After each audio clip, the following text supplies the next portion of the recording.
Brother. At morning po sa lahat at magandang umaga. Amen. At pumasok na po talaga ang Disyembre na hindi natin maawat. At noon pa kasi sumisilip na ang singer ng Pasko. Sino na kasi? Ayan, si Jose Marichan. Nakasilip ng ganun. Ano pa lang? Bear pa lang eh.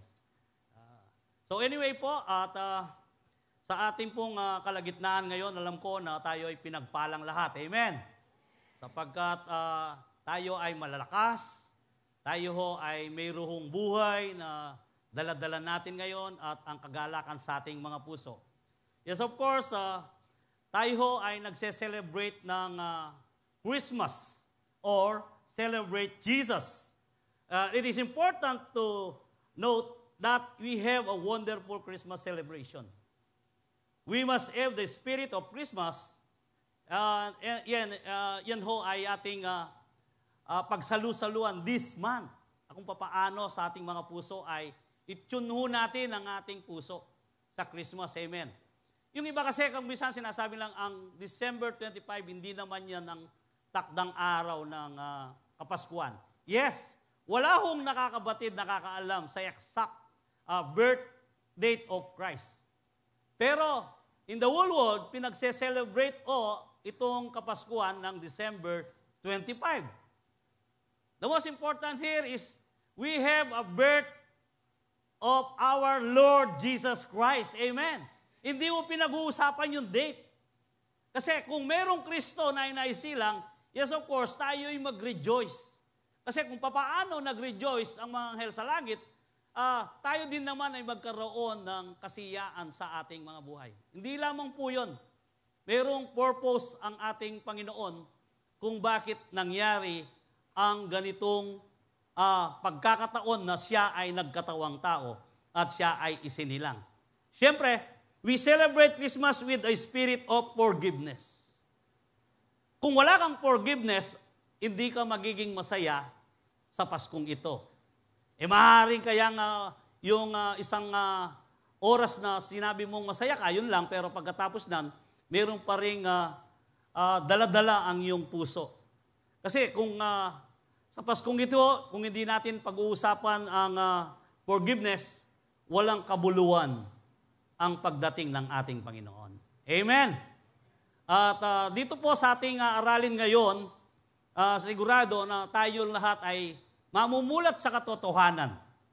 At hindi lamang po yun, upang sa ganoon to spend a Christmas with joyful Christmas. Sabi nga na kanina ng ating nanalain, kailangan na tayo talaga ay mayroong masayang buhay na kung saan naharapin natin, hindi lamang yung New Year, basta itong Christmas na to, bigyan natin ito ng isang bagay na titimo sa ating buhay na makapagbabago. Yung hindi na ho yung dati na kung saan na ang ating buhay ang ating dadalhin. An unforgiving spirit not only fails to solve anything. Hindi lang ho yun. Sabi nga, but it acts like a poison on our souls. Yung nalalason. You cannot harbor an anger and bitterness in your heart without bringing great harm to yourself. Ito ay sinabi ni Billy Graham na kung saan na ito ay mayroong support verse sa Bible. The Bible warns, see to it that no bitter root grows up to cause trouble and defile many. Hebrew 12:15, na kung saan ito ay nakasulat. So, tama nga naman, kung sino ang mayroong sama ng loob o may kinikimkim na galit, puot, ang siyang unang nasasaktan. At hindi ho yung kinagagalitan ninyo. Kung minsan pa nga, makita mo yung kinagagalitan mo, ang saya-saya niya eh. Parang lalo kang mabubwisit eh. Kapag halimbawa yung kinagagalitan mo, yung kinamumuhihan mo, siya nag-e-enjoy and then nagkasalubong kayo. And then suddenly, yung buhay mo, maglulugmok. Bakit? Kasi nakita mo ang saya-saya niya, pero ikaw gusto mong sumabog. Amen! Kuha po ninyo. Parang ako lang ang may dinaranas na gano'n, kayo wala. Sana lahat, amen! Na tayo ay magkaroon ng karanasan na ito ay malalampasan natin. Kasi kung hindi natin kayang lampasin ito, sayang. sayang ang Christmas na harapin natin. Hindi lang yon ang nakatala sa atin na bilang isang Kristiyano na tinawag na tagasunod ni Kristo.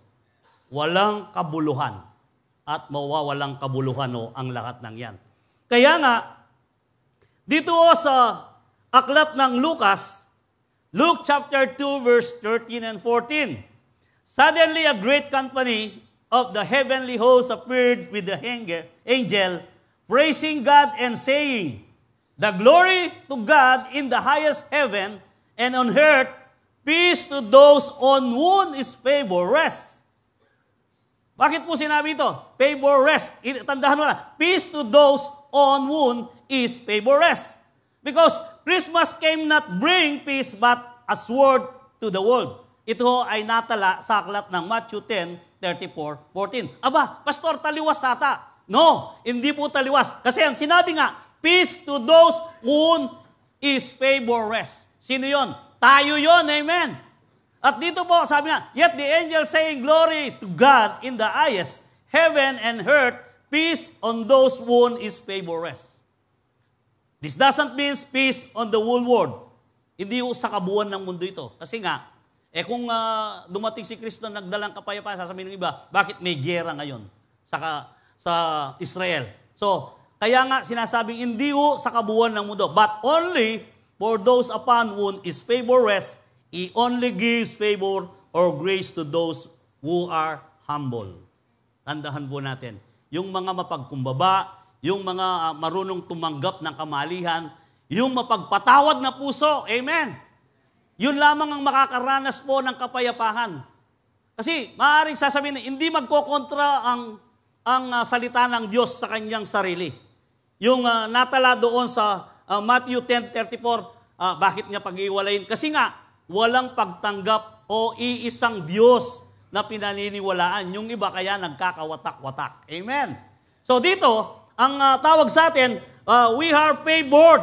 Bakit? Favored tayo sapagkat tayong lahat na binigyan ng pabor ng Panginoon, na tayo'y namulat sa katotohanan at tinanggap natin si Kristo, tayo ang makakaranas ng may kapayapaan. Amen!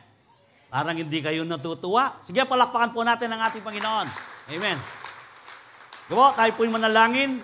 Aming Diyos, nagpapasalamat po kami sa umagang ito. Umagang napakaganda na kung saan napuno ng pag-asa.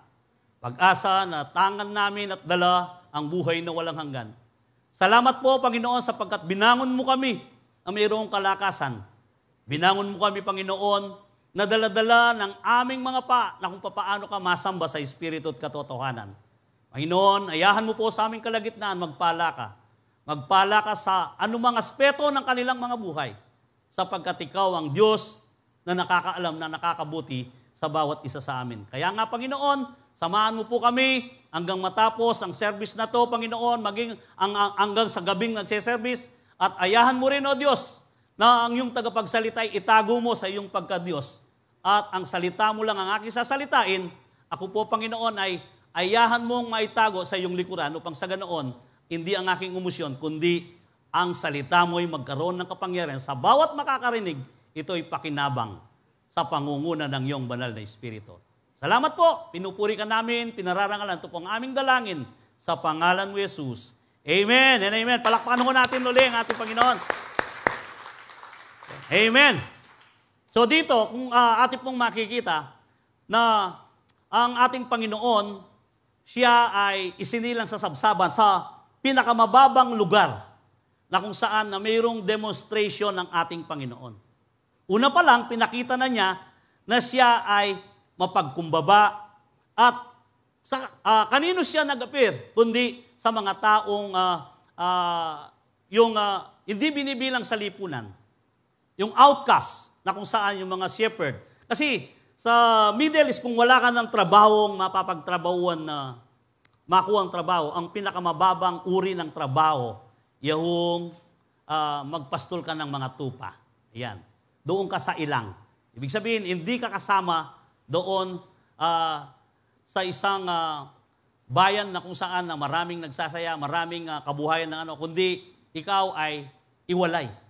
Kaya dito, Hindi nagpakita ang Diyos sa hari, hindi nagpakita ang ating Panginoon sa mga mayayaman, at una siyang nagpakita doon sa mga taong mababa at mapagkumbaba. Amen!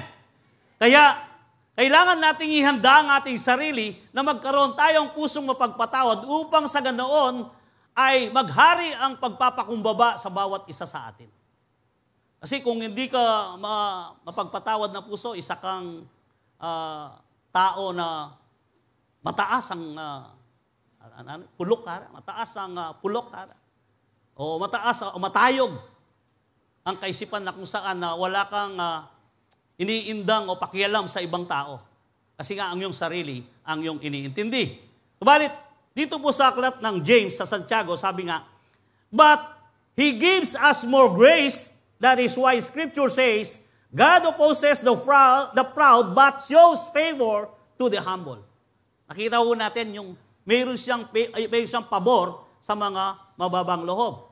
Kasi ang nais po ng ating Panginoon ay kakitaan tayo na totoong mayroon tayong puso na walang itinatago.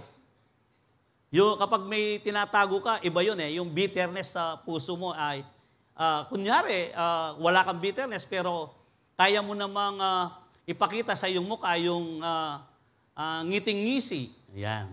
Yung sabi nga kagabi ni Pastor Manny, natawa yung mga babae. Kung may bitterness daw ang isang tao, pagkatapos, halimbawa, babae siya, nakita niya ang kapwa niya babae, sura na makeup. May bitterness, pero nginitian niya, pero sura na makeup. May ano yan? Mayroong sumisibol na galit. Sino mong nasisira nun? Ang sarili mo. Yung kinagagalitan nila, may laway pa habang natutulog dito eh. Umiilik pero siya hindi makatulog. Kasi nga, nagngingit-ngit ang galit. Di ho ba ganon? Kaya, alisin nun natin ang lahat ng ito, kundi ang ating gawin sa celebration this Christmas na kung saan magkaroon tayo ng forgiveness. Amen! Yung konti lang ang gustong magpatawad, yung iba, bahala kayo kung ayaw nyo magpatawad. Ulitin ko po, kailangan po magkaroon po tayo ng pusong mapagpatawad. Amen? Yes, lahat na. Glory to God. At kaya nga po dito sa ating binasa, we can have peace with God, which means receiving forgiveness from God if we humbly receive Jesus, our Lord and Savior. Yun lang po. Wala na pong magiging dahilan na kung hindi tayo magpakumbaba, natanggapin natin ang ating Panginoon. Romans 5:1, anong sabi? Therefore, since we have been justified through faith, we have peace with God and through our Lord Jesus Christ. Meron tayong kapayapaan. Kanino natin nakukuha ang kapayapaan? Through Jesus Christ. Amen. Hindi mo makukuha yan sa anumang yaman mo, kapatid. Ano man ang iyong network, hindi mo makukuha yan kung wala at hindi sentro si Kristo sa buhay mo. Tandahan mo natin, totoo ang sinasabi ng Biblia. Ano man ang katayuan mo sa buhay, ano man ang napundar mo. Kaya ang sabi nga ng Panginoon, maliban na ang nagtatayo ng tahanan ay hindi ang Diyos at ang lahat ng natatayo ay walang kabuluhan. Sapagkat ang mga bagay na yan ay hindi makapagbibigay ng kasiyaan sa tao. Amen! Palamuti lang ho yan. Kaya dito sa 2 Corinthians 5:18 and 19, all this is from God who reconciled us to Himself through Christ and gave us the ministry of reconciliation. That God was reconciling the world to Himself in Christ, not counting people's sins against them. Isipin mo, mismo ang Diyos ay nagkaroon o nagkatawang tao upang sa ganoon ikaw ay ma-reconcile uli sa kanyang relasyon na nasira mula't mula sa mga ninuno nating si Adan at si Eva na kung saan naminana nating kasalanan. Nasira ang relasyon natin sa Diyos sa pamamagitan ng kasalanan na binhi na dinala sa ating puso at kaisipan at ito ay nakapag-iwalay sa Diyos. Pero ang Diyos ay nagdesisyon sa pamamagitan niya na kung saan na isisilang ang isang berbo, ang ating Panginoong Yesus upang sa ganoon ang nasirang relasyon ay ibabalik mismo para sa Kanya. Amen. Bakit ginawa niya yon? Pinatawad kanya, kapatid. Sapagkat sinabi nga dito sa ating binasa, ang sabi nga niya, not counting people's sins against them, and He has committed to us the message of reconciliation. Hindi na niya binilang. Kahit ano pa ang kasalanan mo, mula nang ikaw ay nagkaroon ng mastong isip, gumagawa ka ng kamalian, at lahat sa iyong edad ngayon, subalit nung ikaw ay nakipag-isa kay Kristo, lahat ay binura ng Diyos at nilinis ka sa pamamagitan ng kanyang banal na dugo. Kaya nga, kailangan ho tayo na magkaroon ng kondisyon sa ating puso na ito'y maging mapagpatawad na kagaya ng ating Panginoon. Amen! Kasi kung hindi ho nangyari yon, lahat po tayo ay mapapahamak at patungo tayo sa impyerno. Do, hindi niya ginawa ang impyerno para sa atin. Subalit, doon tayo patungo kung hindi na-restore ang relasyon natin sa Diyos sa pamamagitan ni Kristo. Kaya, napaka-importante po. Bakit sineselebrate natin ang Christmas? Kasi nga, di niyo po ba naisip kung minsan, marami, o baka naman ako na lang. Ganito, pag Pasko. Pag Pasko, mayroon kang iniiling sa Panginoon eh. Lord, sa Christmas, ganito po ang ninanais ko. Sino ang nagnanais na ganun, mayroong panalangin ganun pag Christmas? Sige, taas ang kamay. Ako na lang. Sabi ko, ako na lang eh. Mababa, itaso natin. Ayan. Salamat at mayroon akong kasama. Ganon ang panalangin natin. At ganon ang iniiling natin tuwing Christmas. Subalit, nakakalimutan natin kung ano at kung sino ang dapat ipag-celebrate dito na isinilang. Gusto natin tayo'y maging masaya, pero nakakalimutan natin na ang ating dapat i-celebrate na sana siya ang masaya, subalit tayo ay nakasentro doon sa kaligayaan natin sa ating sarili. Amen! Paano mo mapapasaya ngayon ang nagse-celebrate?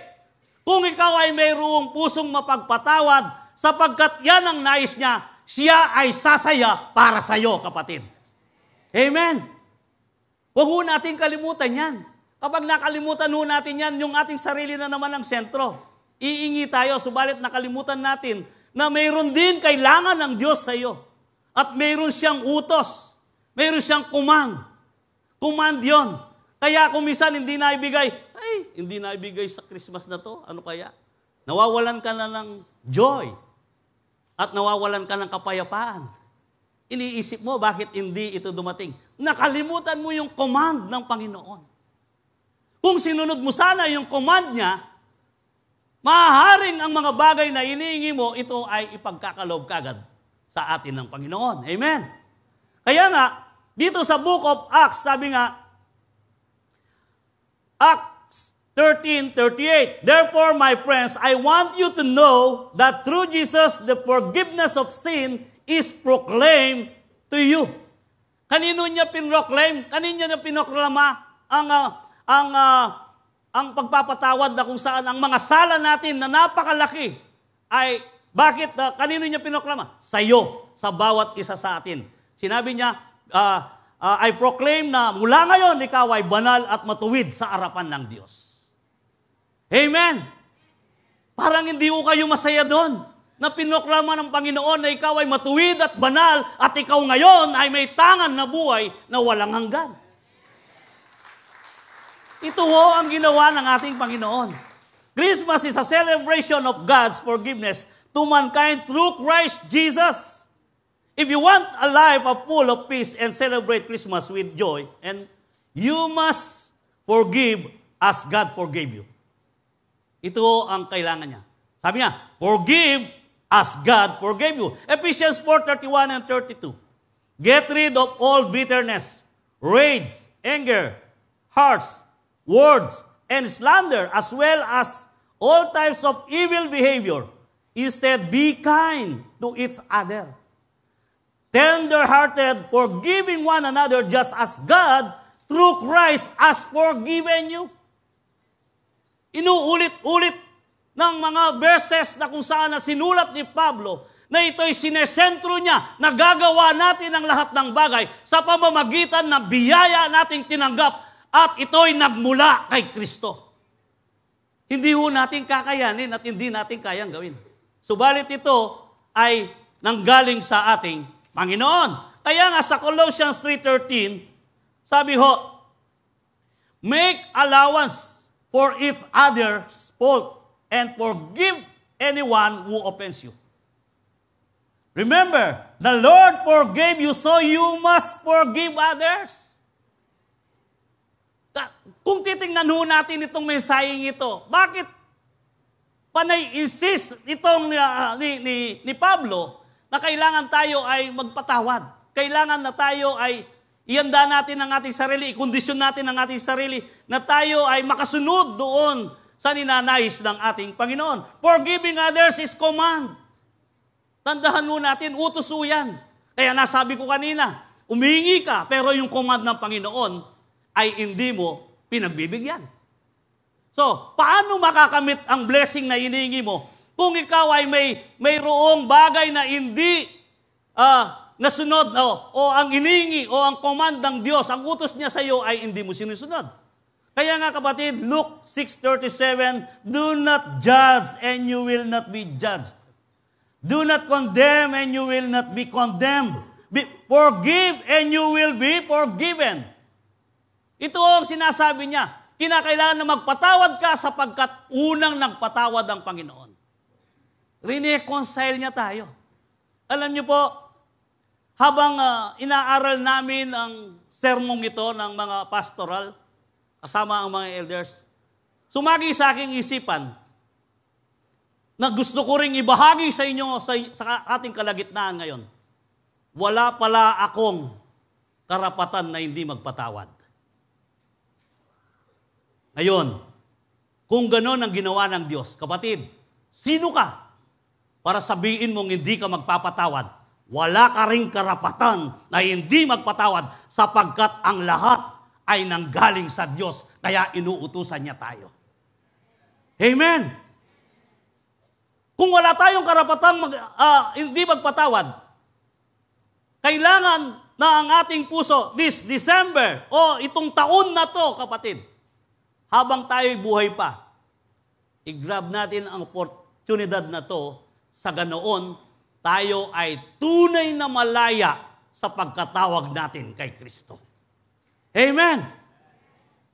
Kasi kung hindi pa natin gagawin ito, malay mo, bukas, o mamaya, hindi natin alam, kukunin ang iningo mo ng Panginoon at ikaw ay mawawalan lang ng saysay. Kaya nga dito sa Matthew 6:14 and 15, ano sabi niya? For if you forgive the people when they sin against you, your heavenly Father will also forgive you. But if you do not forgive others their sins, your Father will not forgive your sins. Ito kung minsan parang walang bigat sa atin, walang gravity. Ibig sabihin, parang binabasa mo at walang epekto sa atin. Kung ito ay isaulo natin at ilagay natin sa ating puso, ang sabi nga, for if you forgive other people when they sin against you, your heavenly Father will also forgive you. But if you do not forgive others their sins, your Father will not forgive you.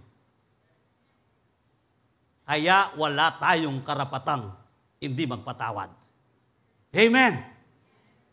Dito, if you want a life full of peace and celebrate Christmas with joy, you must forgive from the heart. Magpatawad ka sa puso, hindi sa nguso. Maraming nagpapatawad sa nguso. Petawaran ko na pastor,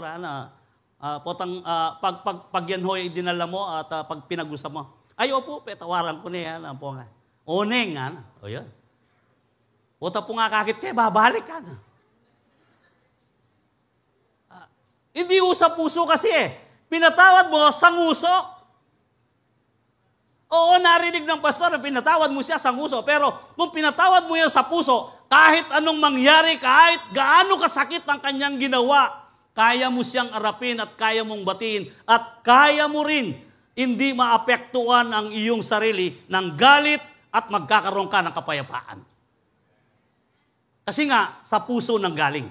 Kaya dito, what does it mean to forgive from the heart? Sabi nga, Matthew 18:32-35. Then the king called in the man, and he had forgiven and said, You evil servant, I forgave that you tremendous debt because you pled with me.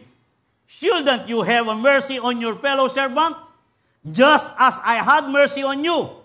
Then the angry king sent the man to the prison to be tortured until he had paid his entire debt. That's what my Father heavenly will do to you if you refuse to forgive your brothers and sisters from your heart. Ito ay isang parabola.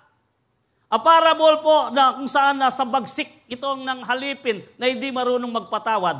At ito ay minention dito sa aklat ni Matthew na kung saan na ito ay hindi marunong magpatawad. Siya ay may utang.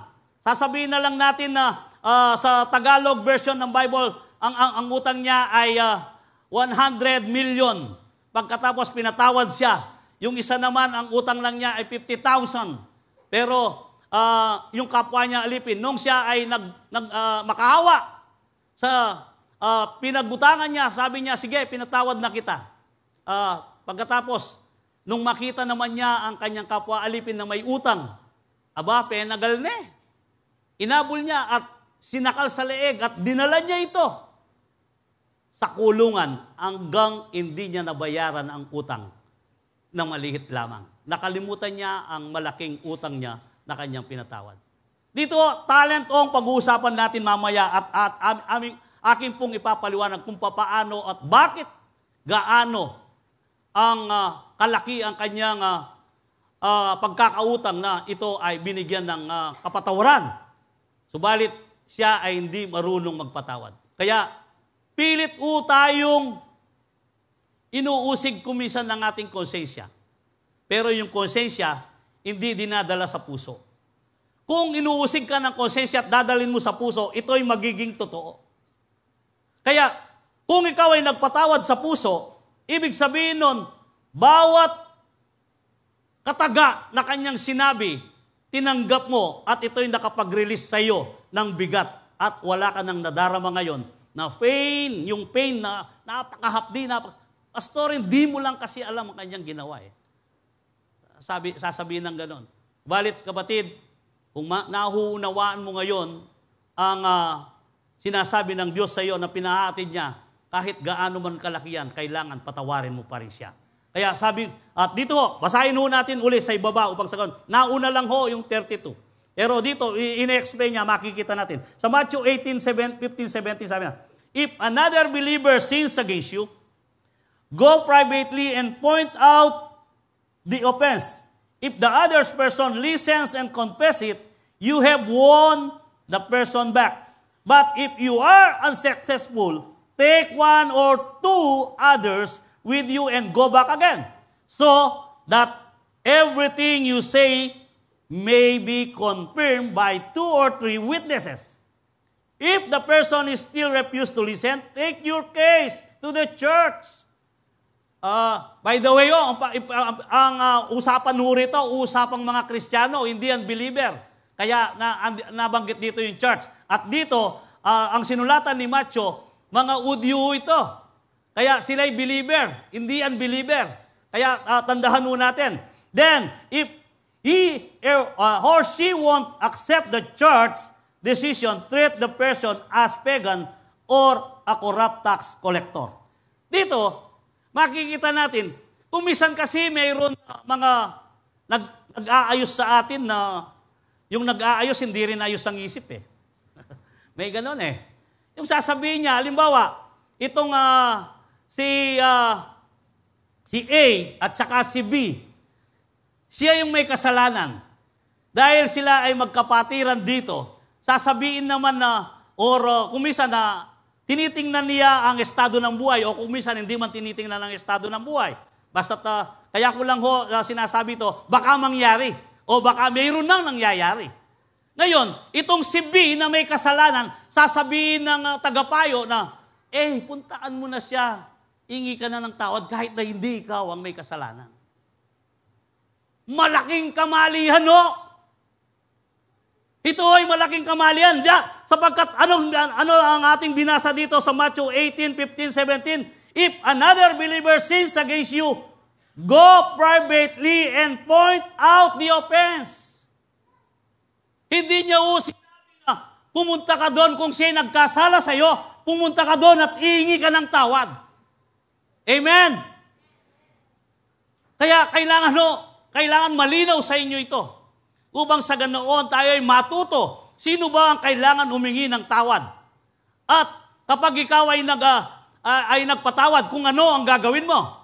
Kaya kapatid, wag tayong magpayo ng ganoon na para sa ikabubuti lang na wala nang alingas-ngas o bagay na inisip mo na ito ay okay na, masolve mo, sasabihin mo sa isang tao, pumunta ka, magpakumbaba ka na, para sa ganoon maayos na to.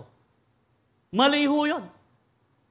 Isang kamalihan, hindi tayo nakasunod sa Biblia. Tandahan ho natin, sola scriptura ho tayo. Yung final say, ang Bible o ang salita ng Diyos. Amen! Dito ho tayo kukuha ng desisyon. Hindi ho sa desisyon na kung saan na parang intellectual desisyon na pansarili lamang yung human desisyon. Dito mayroong bahid na Espiritu ng Diyos na magtuturo sa iyo at ito ay ikabubuti ng lahat. Amen. Kaya nga, ang sabi rito, kapag naman hindi nakinig, anong sabi niya? Pastor, hindi po nakinig, ang dami na namin nag-witness. Sasabihin ng iba, paborentahan yung may impyerno. Mali din ho yun. Dahil sa inis mo, ay sasabihin mo, paborentahan yung may impyerno, total, Kristiyano naman. No! Ang sabi ho rito, kung ano ang ibig sabihin nito, sabi nga, then if he or she won't accept the church decision, treat them a person as pagan or corrupt tax collector. Ano ang pagano? Yung pagan, hindi ho sila believer. Amen. Tayo na believer, ang trato natin sa mga pagan, pinapanalangin natin sila upang mamulat sa katotohanan. Amen. Pagkatapos, ang tax collector naman, bakit binanggit dito? Ang tax collector, alam na niya na mali ang kanyang ginagawa, nagpapatuloy pa rin siya sa kasalanan, siya ay sumisingil ng sobra. Ibig sabihin, ito ay inambing sa pagan at tax collector na pareho ang kanilang ugali na kung saan ang hindi nananampalataya kay Kristo at ang sinasabi niyang tax collector, pareho lang ang kanilang ginagawa. Kung ganon, kung ang trato mo doon sa isang pagan ay panalangin at habag, therefore, ang trato mo rin sa taong ito kung paano ang trato mo sa pagan. Amen! Maliwanag po ba? Sana wala na kaming maring paborentahan ng may impyerno. Anong gagawin natin? Huwag nating tratakuin na siya ay kaaway, kundi ipanalangin ang sabi ng ating Panginoon. Kailangan alam natin at kung ano ang gustong mangyari ng Diyos sa kanyang salita. Hindi yung sarili natin. Kasi kung minsan, magkakaroon tayo ng desisyon na tingin ng marami, tama. Pero iyan ba ay nakaapak doon sa salita ng Diyos kung paano ang pamamaraan at kung paano ito iaabsuelto o gagawin para sa Kanya na lapat doon sa sinasabi ng Diyos. Kapatid, sa araw na ito, maraming turo ang Panginoon sa atin. At marami ang utos na gusto niyang mangyari this Christmas. Forgive them from their heart. Kailangan sa puso ang sabi niya. Alam niyo Peter asked Jesus for frequently he should forgive those who have done wrong against him. Ano ang sabi ni Pedro sa Matthew 18:21-22? Then Peter came to him and asked, Lord, how often should I forgive someone who sins against me? And sabi niya, 7 times. Ang sabi, no, not 7 times, Jesus replied. Mismo ng Panginoon. Anong sabi? But 70 times 7. 70 times 7, ilan ho yun? 490. Maraming accountant dito. 490. Hindi naman ho yung 490 na intayin mong 490 pagkatapos pag nag-489 na, may itong namoy na kami patawaran. 489 eh. Hindi ho ganun yun. 490, meaning, kapag nagkamali ang ating kapatid at sinserong humingi ng tawad, patawarin mo at hindi mo bibigyan ng limitasyon kung siya'y sinsero na humingi ng tawad. Amen. Ito ang gustong mangyari ng talata na ating binabasa. Kung kailangan na siya ay patawarin mo, kapag siya sincero, patawarin mo pa rin. Alam mo naman kapag humingi ng tawad at binobola ka nararamdaman mo yung espiritu. Amen? Kaya pinag-aralan natin yung nakaraang linggo, yung discerning Ang discernment ko ay nanggagaling sa espiritu ng Diyos. Kaya hindi ka malilin lang nino paman, sapagkat ang espiritu ng Diyos mismo ay wisdom na pinanggagalingan si Kristo. Amen. Kaya ito, sabi niya, kinakailangan na tayo ay magpatawad. Ang sabi ni Peter, ang sabi niya kay Peter, the parable of merciful servant, itutuloy natin sa Matthew 18:21-35. Dito maiintindihan ninyo ng gusto kung papaano ang parable na binabanggit natin kanina at bakit ito ay gustong gawin natin sa iba. A Greek 10,000 talents. Ito, yung talent na usapan nyo rito, ginto. A talent was worth about 20 years of a day labor's wage. Yung isang talento, tandahan nyo natin, yung isang talento na kung saan, na ito ay 20 years of a day labor's wage. At ang equivalent ng day sa Middle East at that time ay 500 times 26 days. Sa kapanahunan natin, halimbawa, ito ay nasyum lang at hindi natin nakuha yung eksakto. Alam ko kasi ang minimum sa Middle East ngayon ay 3,200 yung daily nila. Daily. Pero dito, 500 times 26 days, halimbawa, 13,000 per month. Nakita ho natin. So, titingnan ho natin dito. Kasi bakit 26 days? Aalisin mo yung 2 araw na day off. Kaya mag-alis ka ng 4. So, ibig sabihin, 26 days.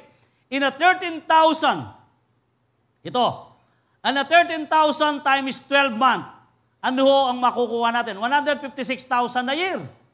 A year na yan. Talent ang usapan ho natin, ginto dito, bag of gold. Para sa ganon, malinaw sa inyo.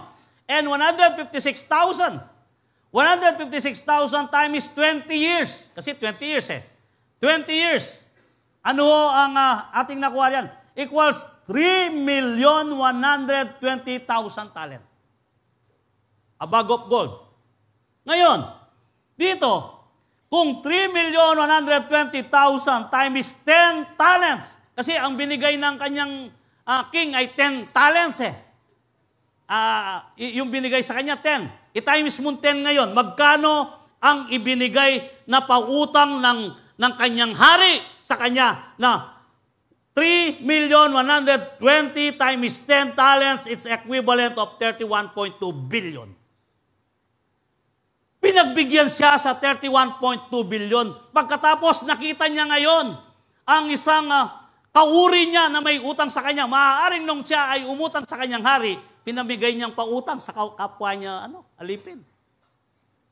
At nung siya nakita niya ang may utang sa kanya, ang utang lang niya ay 500, let's say sasabihin natin na 156,000 na lang. 156,000 ang utang niya. Ikukumpara mo sa kanya. Anong ginawa niya? Sinakal niya, kinaladkad at dinala sa mga opisyal, pinabilanggo, hindi pinalabas hanggang hindi siya nabayaran. Ang nangyari ngayon, nakita ngayon ng mga kapwa niya alipin, nagsumbong sila sa hari. At nung sila'y nagsumbong sa hari, ang nangyari, siya ay kanyang pinatawag. Kaya dito, a Greek 100 denarii, kasi isang 100 denari lang ang inutang niya, ganun pang ginawa niya sa kanyang kapwa alipin. Greek 100 denari, a denarius was the usual daily wage of day laborer. 1 denarius, 500 a day. 500 times 100 denarii is equivalent of 50,000 servant debt to the unmerciful servant. Kung ito ay kukunin natin ng percent, anong makukuha nyo? Dadagdag ka pa ng 3 zero dyan. Yung 0.0000, yung 6 na zero. Ibig sabihin, kapuwing lamang ang utang niya sa kapwa niya servant na pinatawad ng malaki. Ngayon, siya ay naging malupit pa. Ito ho, sa palagay ninyo, ano po ba ang pwede nating kunin lesson dito na hihambing natin sa ating sarili? Uy, pastor, nakakamenutang 31 billion eh. Nakakamenutang 31 billion, ba't ipapareho mo sa akin? No. Lampas pa ng 31 billion ang utang mo, kapatid. Sapagkat ang buhay mo ay tinubos ni Kristo, hindi kapatak na dugo. O sa kapatak na dugo ni Kristo, walang kasing alaga ito. Kung ganon, ang buhay mo ay tinubos ni Kristo sa pamamagitan ng kanyang dugo na priceless, walang halaga. You are more than to 31 billion cost sapagkat wala kang kasing alaga sa harapan ni Kristo. Ngayon po, kapag ba nagkamali ang ating kapatid, nasa puso natin na hindi natin siya patatawarin.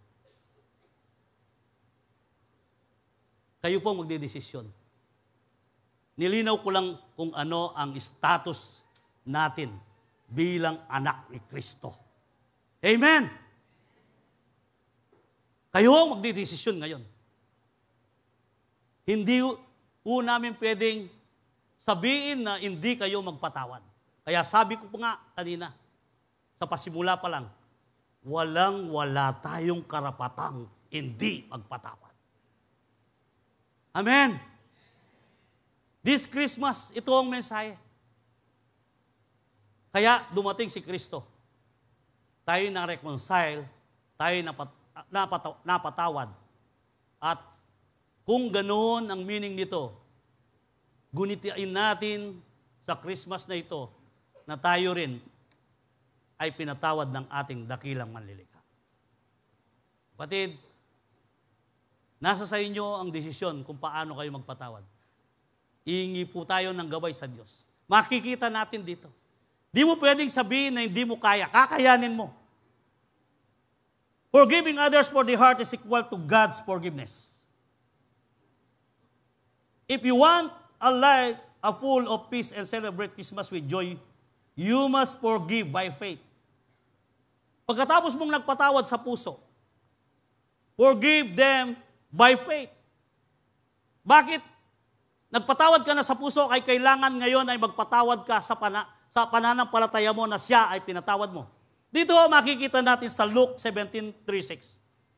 So watch yourself, if your brother and sister sins against you, rebuke them. Yung kagaya na sinabi natin kanina, rebuke them. And if they repent, forgive them. And even they sins against you 7 times in a day and 7 times come back to you saying, I repent, you must forgive them.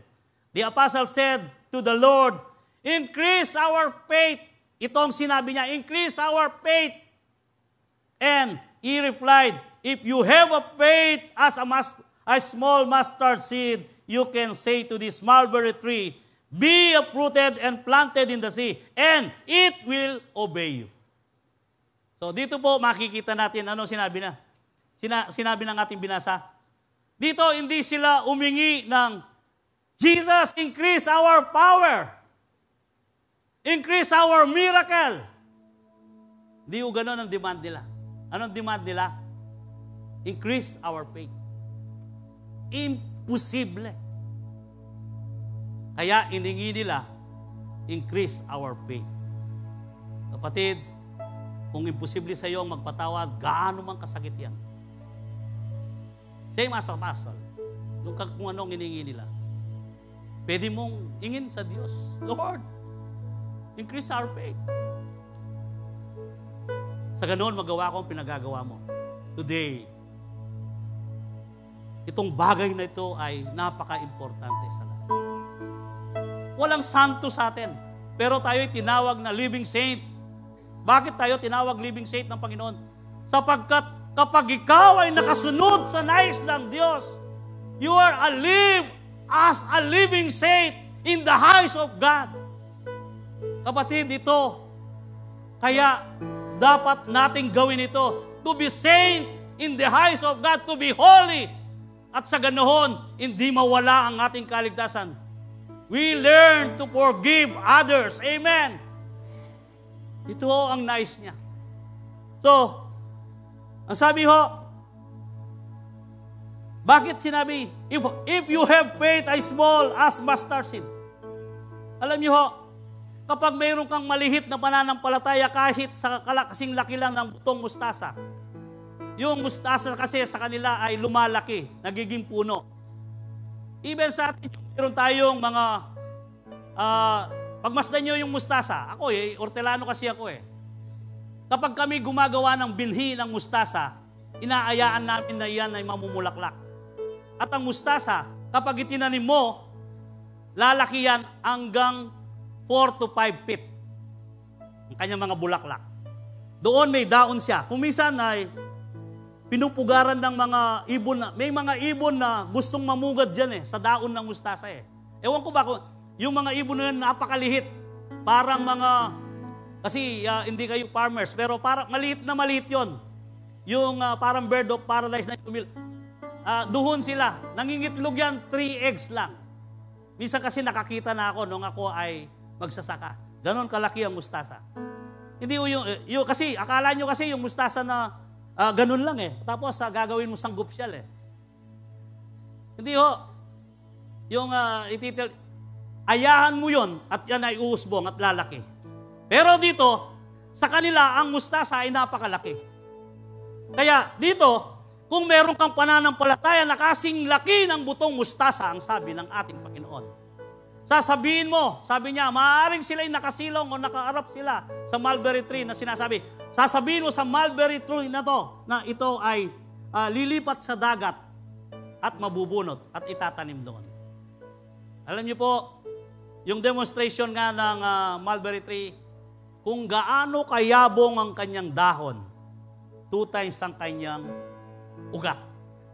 Pero bubunot doon sa sinabi ng ating Panginoon. And mulberry tree is a bitter fruit. Hindi nakalitaw. Tingnan, hindi nakalitaw ang kanyang ugat. 2 feet na siya ay nakatatabunan. Kapag may ugat ka ng bitterness, hindi nakalitaw yan. Hindi lilitaw yan. Oo, may bitter ka sa isang tao. And then nakasalubong mo siya, good morning. Pero pag talikod mo, yung bitter mo, yung ugat na yan ay andyan pa. Pero sinabi ng Panginoon, may maliit ka lang na pananampalatayang kasing laki ng butong mustasa. Ibig sabihin, manampalataya ka lang na kaya mo siyang patawarin kahit na maliit na pananampalataya. From time to time na nasasalubong mo siya, Lord, increase our faith, increase my faith, increase my faith, increase my faith. At sa bandang huli, pag-ibig ang iiral sa iyo at malasakit sa iyong kapwa o sa iyong kapatid. Makakalimutan mo ang lahat ng kanyang ginawa. Amen. Ito ang ibig sabihin. At meron pa ang mulberry tree, at that time, ginagawang kabaong yan. Yan ang ginagawang atawol. Kaya nga sabi ni John, na kayo na parang nicho, napakaganda ninyo. Pero sa loob niya na parang ataol na nabubulok na bangkay. Kapag bitter ang tao, ganun.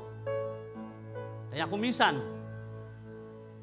sa kanyang kabibiter, siya ang naatake at nauna pa doon sa kanyang kinamumuhian. Siya nagkaroon ng cancer. Yung mga cancer cell ay sumibol na sumibol dahil sa galit, stress, anxiety. Kaya ang nangyari sa kanya, nauna pang namatay doon sa kanyang kinaiinisan. Kapatid, we learn to forgive. Tayo po ay magpatawad sapagkat ito ang ninanais ng Diyos sa bawat isa sa atin. Kaya sabi nga, at bakit sinabi niya na, di ho ba ang isang alaman ay mga troso na nga eh. Dalhin mo sa dagat, lulutang, hindi lulubog. Manapay, bakit sinabi rito na ito'y itubo mo sa dagat? Kaya pinatutubo ito upang hindi mo na makita, hindi mo na ma-iminasyon, yung wala ka ng imagination na mayroong pa siyang kasalanan sa iyo. Sapagkat lubog siya sa dagat na hindi mo na nakikita ang kanyang kasalanan. Amen! Napakayaman na turo na ibinibigay ng salita ng Diyos sa forgiveness. Subalit, kung minsan nakala natin ay parang nakakalimutan natin ng lahat ng sinasabi ng Panginoon. Kaya natin kayang gawin ito at kaya niya pinagagawa. It is a command sapagkat hindi tayo citizens here in this earth. We are citizens in heaven. Amen. So, focus our mind in heavenly realms. Hindi dito sa mundo. Sapagkat sa mundo, maraming katitisuran at maraming tukso o bagay na aatak sa iyo upang mapaiwalay ka kay Kristo. Kaya kapatid, this Christmas, ihanda natin ang ating sarili. Or today, kung mayroon kang sama ng loob o hindi ka nagpatawad, patawad ka. For the sake na ikaw ay magiging isang anak na tunay ng Diyos. Kapagkat ang sabi nga, dito sa ating binasa, if you have faith as small as mustard seed, you can say to this mulberry tree, be uprooted, planted in the sea, and it will be obeyed. Ito ay susunod. That's why forgiveness is not based on feelings, but on faith. Sabi ng iba, hindi, Pastor, sa takbo ng panahon, lilipas din ho, mapapatawad. No! Hindi mo siya mapapatawad kapag gano'n sinabi mo. Through Christ. Through Jesus. Iyan ay maghihil dyan. Healing forgiveness cannot be done by time, but by faith in Jesus Christ. Kapatid. Mahihil dyan. Christ alone. Amen. Kaya nga, celebrate the Christmas with the spirit of forgiveness. Yung ating binasa number 1 ng ating punto ho, forgive as God forgave you. Forgive from the heart and forgive by faith. My dear brothers and sisters, sabi nga, warning in 1 John 4:20, if someone says, I love God, but I hate fellow believers, that person is a liar. For if we don't love people we can see, how can we love God whom we cannot see? Paano mo nga maibig ang Diyos na hindi mo nakikita? Samantalang ang iyong kapatid na nakikita mo ay hindi mo kayang mahalin. And 1 John 3:15 ang sabi, anyone who hates another brothers or sisters, really a murderer or heart. Tayo ay nagiging mamamatay tao. And you know, the murderers don't have eternal life within them. Tandahan nun natin, kung tayo ay mayroong bitterness at hindi mapagpatawad na puso, sa tingin ng Diyos, tayo ay iwalay sa Kanya. We are the enemy of God, sapagkat tayo ay murderer. Anong sabi niya? Walang makakapunta sa Kanya. They are not belong to Christ if you are a murderer. That's why, release bitterness, release forgiveness, because our Lord Jesus Christ forgive everything you sin. Kahit gaano man ito kalaki, kahit anuman ang kanyang gravity na ang ating kasalanan, pinatawad niya sa krus ng Kalbaryo. Wala tayong karapatang hindi magpatawad. Amen! Hallelujah. Unforgiveness is also saying no to Christ. No to Christ. Forgiving others willingly is saying yes to Christ. Forgive and bless today, tomorrow, and eternally. Tandaan mo natin, ang salita ng Diyos ay hindi kukupas.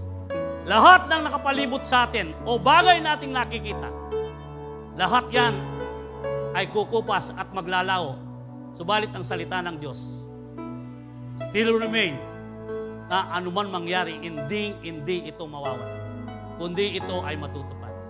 Kaya nga, sana sa pagtanggap natin ng banal na hapunan, siyasatin natin ang ating sarili.